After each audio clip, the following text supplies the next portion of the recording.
Under Rotterdam, there are ants.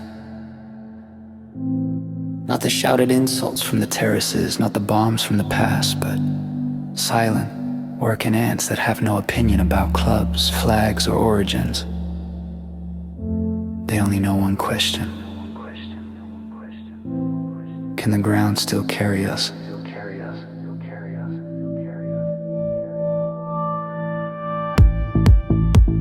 Rotterdam likes to be tough ports, skyline, bridges, but beneath all that steel and glass lies no rockets expunge, peat and clay ground that sinks, shrinks, swells, and gets tired of all the weight we put on it. For decades, the answers were simple. Does it sink? Fill it up. Does it crack? Pour concrete.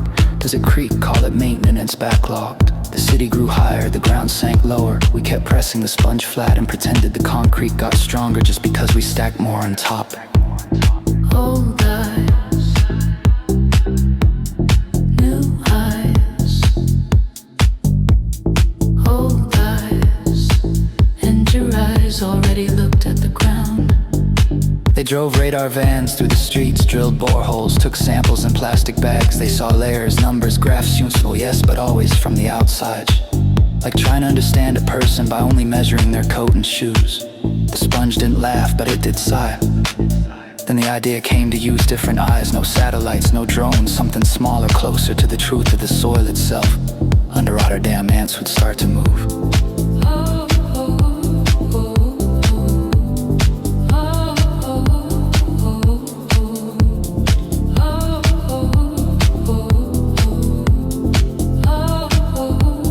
The coming of the ants. The ants weren't real insects, but small robots inspired by them. Some were the size of a mouse, others so tiny you'd need a microscope to see them. A few moved like worms, others like beetles, what they shared. They went into the ground, not over it.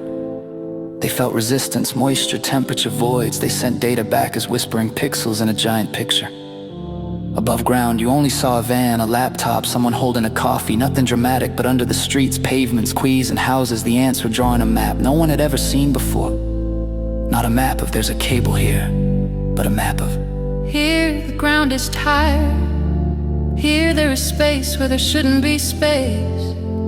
Here the water breathes in a way that doesn't feel safe. the truth beneath the pavement. The ants discovered what everyone felt, but no one could point to. Street A, where the same dip keeps coming back no matter how often it's fixed. District B, where rats always choose the same route because there are hidden cavities there. KC, still marked safe in the latest report, but where the layers underneath are already sliding. Instead of one number, subsidence 1.5 cm per year, the ants showed a story. Here it sinks fast, but evenly annoying, but predictable. There, it hardly moves, but unevenly invisible danger.